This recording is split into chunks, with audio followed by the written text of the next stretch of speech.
नमस्कार मित्रों, मैं दिव्यदर्शन पुरोहित गुरुदेव ऑब्जर्वेटरी वडोदरा से बोल रहा हूँ। परसों एक मैन मेड ऑब्जेक्ट गिरा है उमरेठ आनंद के पास के खेतों में। 3 जगहों पर साइट सीइंग देखा गया है और हमारे पास में जो वीडियो उपलब्ध है वो बहुत छोटे छोटे हैं। उसको देखने के बाद में परफेक्ट डिसीजन तो कोई नहीं ले सकते हम, मगर हमारा जो एक्सपीरियंस है उसके आधार पर हम कह सकते हैं 50-50% चांसेस है, क्योंकि उसमें 2-3 चीज़ें हमारे सामने नज़र आ रही है। पहली बात, ये जो फ्लोट टाइप का ऑब्जेक्ट जो फिशिंग के लिए लगाया जाता है उस टाइप का ऑब्जेक्ट है, वो कभी कभी इस प्रकार के ऑब्जेक्ट रॉकेट में ईंधन भरने के लिए हीलियम उसमें प्रवाही भरा जाता है और वो लगाए जाते हैं। तो ये इस प्रकार का हीलियम प्रेशराइज वेसल भी हो सकता है, या फिर फिशिंग ऑब्जेक्ट कोई वो हो सकता है, या फिर एरोप्लेन से कुछ गिरी हुई चीज़ भी हो सकती है। कोई फाइटर मतलब कुछ भी जा रहा हो और हेलीकॉप्टर हो, एरोप्लेन हो, उससे कुछ कहीं गिरते से गिरी हुई चीज़ हो सकती है।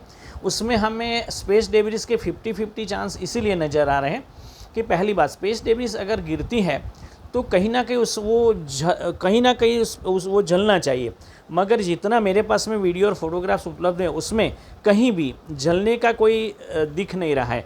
कोई भी पार्ट जला हो, काला हो गया हो, ऐसा दिख नहीं रहा है। हमारे पास में पुराने हीलियम बलून्स के फोटोग्राफ है, हीलियम वेसल्स के, जिसमें ये जले हुए पार्ट्स दिखाई देते हैं, मगर इसमें दिखाई नहीं देता है।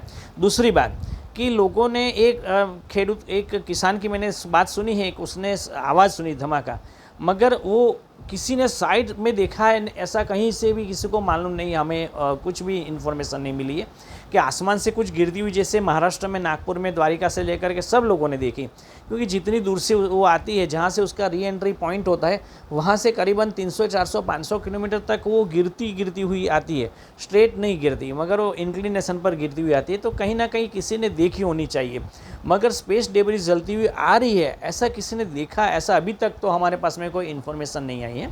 तीसरी बात कि जब वो गिरी है तो वहाँ के आसपास में जो घास वगैरह है वो जल जाने चाहिए थे, अगर वो जलती हुई चीज़ गिरी है तो मगर वो कुछ जला हुआ फोटोग्राफ से मालूम नहीं हो रहा है कि कुछ जली हुई चीज़ है और कुछ आसपास में कुछ जला हो, और इतना खड्डा भी नहीं दिखाई दे कि ये 10 से 15 किलो की चीज़ हमें लग रही है वर्तमान में ऐसा।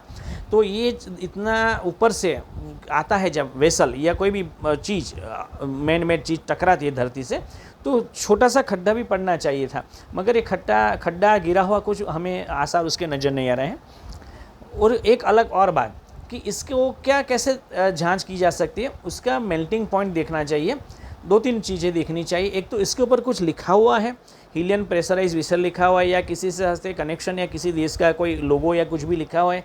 वो जब वो जांच करने वाले लोग हैं वो उसको देखना चाहिए, अगर वो देखते हैं तो हमें मालूम पड़ सकता है।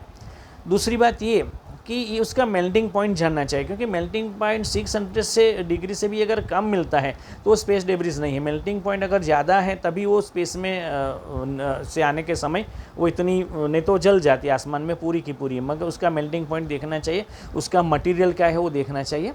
और ये खास करके जो इसरो के साइंटिस्ट हैं जो सैटेलाइट ऑपरेट करते हैं या सैटेलाइट ऑपरेटर्स हैं उसको मालूम होता है।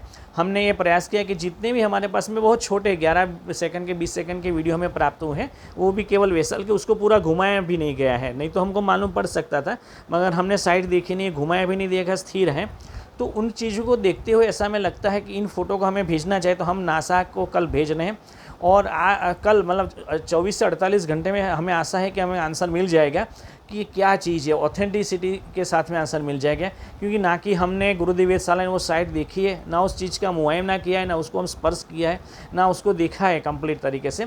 तो हमें अभी 50-50% चांसेस लग रहे हैं। स्पेस डेब्रिस हो भी सकती है, नहीं भी हो सकती है। कुल मिला के मैन ऑब्जेक्ट है वो तो सही है, वो गिरा है मैन ही है, कोई कुदरती एस्टेरॉइड्स नहीं है, नेचुरल पार्ट्स नहीं है, सेलेस्टियली कोई पदार्थ नहीं है, मगर जो है वो मैन मेड ऑब्जेक्ट है। और ईश्वर की कृपा ये रही कि जहाँ भी गिरा वहाँ सब लोग बच गए। और अगर ये स्पेस डेब्रिस है तो ये दोबारा इंसान को ये नोटिस इंडिया वालों को भेजा है कि आप स्पेस डेब्रिस से बचते रहें, और आने वाले समय स्पेस डेब्रिस और भी ज़्यादा खतरनाक हो सकती है। ये केवल 10-12 किलो की चीज़, वहाँ पर 40 से 50 किलो की चीज़ गिरी थी नागपुर में, अभी एक माह पूर्व हुआ है। बड़ी रिंग गिरी थी, उसके साथ में हीलियम की ये प्रेशराइज वेसल भी तो कुछ मिले थे। तो ये सब इंसान के लिए आने वाले समय में और भी खतरा बनेगी। जब 1 लाख सैटेलाइट्स आसमान में घूमेंगे तो और भी खतरा बनेगी। इससे हमें डरना चाहिए। सुख की अंधी भूख को हमें मिटाना चाहिए, हमारा स्पष्ट मानना है। और ये हमें मालूम है कि 48 आवर्स तक नासा हमको, मतलब हमारे जो दोस्त हैं साइंटिस्ट वहाँ पर जो स्पेस डेब्रिस के निष्णात थे, वो हमको बता पाएंगे कि वास्तव में क्या है। और अगर हमको जांच एजेंसी ये मुआयना करा देती है और हमको रिकॉर्ड मिल जाता है कि क्या क्या उसका मटेरियल क्या है, उसका मेल्टिंग पॉइंट क्या है, उसके ऊपर क्या लिखा हुआ है, तो और उसके आसपास कुछ जली हुई कोई पदार्थ मिला है, कुछ खड्डा हुआ है, ऐसा कोई भी परफेक्ट अगर वीडियो मिल जाता है तो हम उसमें कुछ कह सकते हैं। अभी 50% चांसेस हमें लग रहे हैं। आइए प्रार्थना करें पैंडेमिक की, वॉर की, युद्ध की समाप्ति की। सर्वे भवन्तु सुखिनः, सर्वे सन्तु निरामया, everyone be happy and everyone be healthy. This is Divya Darshan Purohit from Gurudev objective Vadodara, India. नमस्कार मित्रों।